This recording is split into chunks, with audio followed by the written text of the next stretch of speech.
On a dark night, Ariadne betrays her nation for love. She meets Caesar, who commends her wicked acts. They plan to seize the throne together.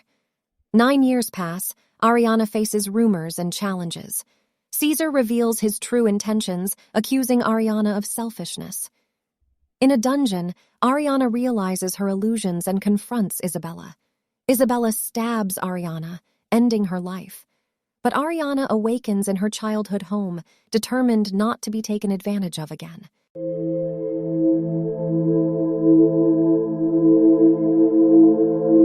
The plot begins on a dark and spooky night within a house, when a cup filled with blood is spotted with a gravely injured prince resting nearby. A girl called Ariadne becomes visible, and it appears that the prince's status is a result of her activities. Ariadne then gives her command, claiming that she would dispose of the anointed prince immediately. Her bodyguard acknowledges her instruction, replying yes. The 2 security men hoist the crowned prince and continue to carry him away. Ariadne acknowledges that she perpetrated a major act of wickedness, prompted by her love for her idol. Simultaneously, it is revealed that Ariadne has mercilessly eliminated several individuals. She continues by revealing that she did it by someone's instructions, becoming a traitor to her nation. She hopes that the one she serves will find happiness now that he possesses the kingdom. Ariadne wonders whether this means he will love her more. Subsequently, another ruler named Caesar is witnessed, having similarly terminated the lives of numerous people as he sat with his sword. Ariadne approaches him, and Caesar inquires about the news she brings. Ariadne states that the crowned prince, Alfonso, no longer lives. Caesar replies with amusement and commends Ariadne, noting that she has done well. He then claims that the moment has come for their plans to come to fruition, proposing to elevate her to the greatest level of respect within the kingdom once the present disturbance is calmed. Ariadne utters Caesar's name and hugs him, considering her long-desired aim. She recognizes that the joy he feels is also her own, and she offers her unflinching dedication to do whatever it takes as long as she can stay by Caesar's side. Ariadne says that Caesar had successfully launched a revolution and became the regent of the Etruscan kingdom. 9 years have gone since then. Ariadne thinks on the length, remarking that it had been 9 long years.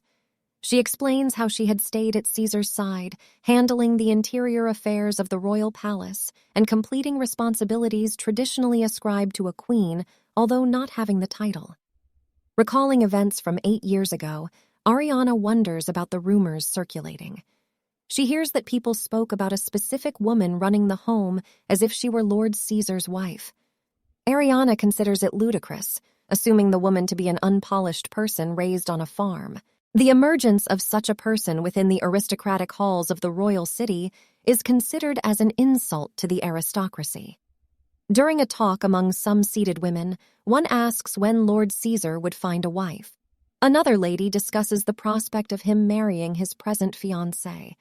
They both express their shock at such a union, believing it indecent and indicating that Lord Caesar would not marry someone of illegitimate birth. Ariadne, however, dashes off with their words, sure in Caesar's love for her alone. She seems unmoved by the rumors and gossip around them. One of the seated women brings up a tale concerning Lord Caesar's background, adding that some think he is the kid of a concubine. Ariadne acknowledges having heard the tale, notably that Caesar is not the prince's cousin but his half-brother, born to a different mother. The woman also writes on the unfavorable image associated with bastards born to concubines, deeming them the children of an unholy coupling. Consequently, she thinks that Lord Caesar, being of such heritage, is an inappropriate option for the throne. Upon hearing the malicious words, Ariadne's rage erupted within her. She spun around in a fit of passion, seized the lady by her hair, and exclaimed that she would not allow her to besmirch Caesar's dignity with such nasty insults. Ariadne asked for an urgent reversal of the defamation and an apology. She made it plain that while people might say what they wished about her, speaking about Caesar in such a manner would not be permitted. Caesar, seeing the scene, inquired about the matter by inquiring, and Ariana's fury eased as she caught sight of Caesar.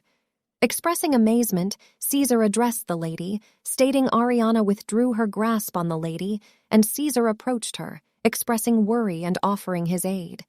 With a contemptuous tone, the woman grumbled, remarking that Caesar had acquired instruction and social manners. Unlike Ariana, Caesar, holding Ariana's hand, firmly said that the lady had no right to treat a noblewoman of the city in such a way.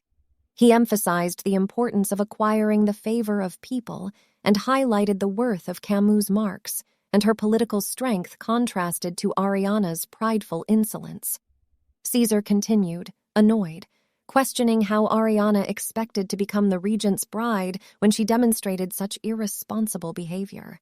He counseled her to become a knowledgeable and capable noblewoman, someone he would not be embarrassed to display to the kingdom. As Caesar started to depart, Ariana intervened, indicating that she would only accept him as her spouse after she had reached those conditions. She noted that despite 8 years passing, she stayed nothing more than Caesar's fiancée. In their private chamber, Caesar disclosed that Ariana hesitated, but Caesar paid little mind to her appeal, pressing closer and promising her that he must try more. Caesar lovingly touched Ariana's cheek, leading her to think of surviving all the tribulations in the hopes that one day he would accept her as his wife. While kissing Ariana's neck, Caesar nonchalantly remarked, upon hearing Caesar's comments, Ariana grew enraged and forcibly pushed away. She exhibited indignation, noting that her older sister was already married to the previous Crown Prince Alfonso. She emphasized that the monarch could not marry a widow who had lost her innocence. Caesar reacted by explaining that Lee and Isabella kept pure during their brief marriage, allowing her the time to pursue another husband. He questioned whether Ariana wants to sentence her own sister to a life in a chilly and dreary nunnery like other widows. Ariana firmly objected, alleging that Isabella was not chaste and had already conceived and lost Alfonso's child. Caesar, enraged by her statements, accused her of being a jealous person who wanted to damage her own sister's image. In a harsh tone, Ariana pulled Caesar away, indicating that she would not accept such manipulative feminine conduct. She then reminded Caesar of his prior vows of love and pledged to make her his queen, underlining their unending friendship. Overwhelmed by sensations, Ariana started to cry as Caesar regarded her attentively. Caesar answered sharply, dismissing Ariana by declaring that she was only a simple woman whose selfish ambitions obstructed their noble mission. He said that she was nothing like the aristocratic Lady Isabella. Doubting Caesar's motivations, Ariana questioned if he had conspired with her sister even before Prince Alfonso's murder. Caesar chuckled and stated that Isabella had always been the ideal lady for him, since the strongest man earned the most beautiful woman according to nature's principles. He conveyed his shame when her father selected Ariana instead of Isabella. Ariana, overcome by fury, accused Caesar of considering her a consolation gift for her sister. Caesar reacted disdainfully, hinting that she was never a prize at all. Ariana highlighted the sacrifices she had made for Caesar, pointing to her hand, where she had given up her ring finger for his aims. She vehemently emphasized how she had abandoned her image, marriage possibilities, and her entire life for him. In answer, Caesar called for the guards, ordering them to come to him. He stated that Lady Ariana had lost control and sought her incarceration in the Western Tower. Despite her wrath, Ariana yelled out Caesar's name, but he paid no attention to her remarks. In the succeeding scene, Caesar and Ariana were seen strolling together. Caesar noted that Ariana reminded him of the lilies of the valley, characterizing them as giving almost obedient blossoms that seemed to flourish wholly for him. Ariana was overwhelmed with delight. The scenario then transitioned to the present, when Ariana, now genuinely locked in a dungeon, recognized that everything she observed was only a fiction of her imagination. While contemplating on the scenario, she assumed that it must be the day of the coronation ceremony. The music she had picked was playing, and the occasion she had arranged was taking place. She realized to herself that she had done it all for Caesar and no one else. She grieved not being the one standing with him while he donned the crown. Ariadne compared herself to a lily of the valley blossoming in the woodland, conceding that such a flower would never be as appreciated as a rose that grew in a greenhouse. At that moment, Isabel approached Ariadne and welcomed her, saying, "I see you're awake, dear sister." Ariadne, taken aback, expressed a touch of perplexity and questioned Isabel's look. Isabel answered with a smile. Ariadne is still filled with wrath, demanding to know, "Isabella, what have you done with Caesar?" Isabella gently answered, adding that Ariadne should explain her actions towards her husband. Ariadne, struggling to find the correct words, stated that she had no excuse for what she had done to Alfonso. Isabella, halting for a time, repeated the name Alfonso before correcting herself with a smile and called Ariadne a silly girl. Isabella continued, noting that it was apparent that Caesar belonged to the most aristocratic and sophisticated woman in the kingdom. Isabella declared that she was the right candidate to stand beside him, expressing the abhorrence she had against Ariadne's attempts to seize her proper place as queen. Isabella claimed that if Ariadne had any sense of decorum, she would have ended her betrothal long ago. Isabella proceeded to convey that her name had been harmed owing to Ariadne's activities.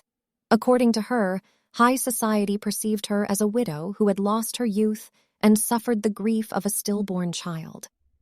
Isabella questioned Ariadne about how she planned to remedy this situation. In return, Ariadne addressed Isabella and inquired if her resentment arose from Prince Alfonso's behavior, underlining that he had sincerely loved and cared for her. Isabella humorously stated that all men treated her the same way, hinting that returning their affection would make her promiscuous.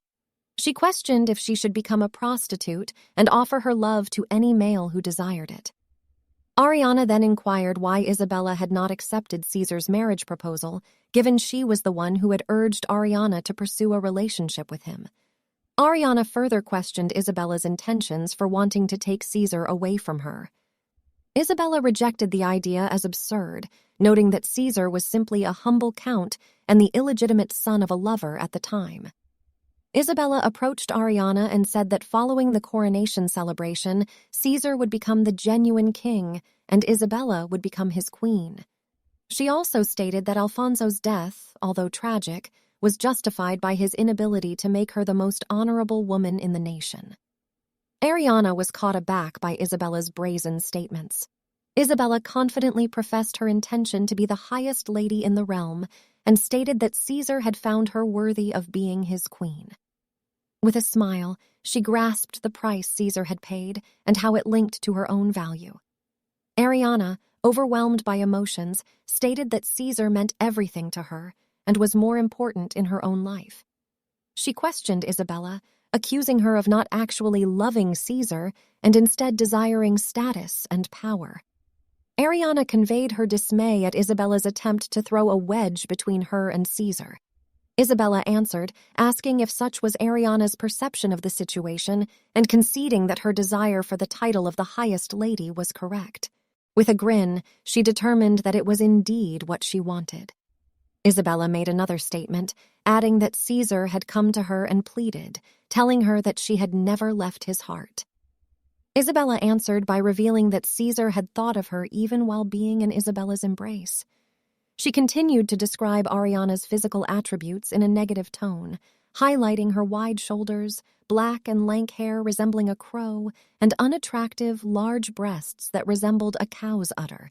In comparison, Caesar had professed his adoration for Isabella's delicate and graceful disposition, likening her golden hair to that of an angel. Isabella insulted Ariadne, stating that no one had ever desired her so fiercely. Ariadne, in turn, examined her prior happenings. Caesar, addressing Ariadne, declared that Countess Marx, with her political influence and haughty insolence, was more valuable to him than Ariadne. He conveyed his wrath and her envy. Ariadne questioned whether she was only a consolation reward for her sister. Isabella continued her thoughts, noting that betting one's life on a person and sacrificing oneself for him does not offer anything in return. She told Ariadne that men are greedy animals who do not deserve trust.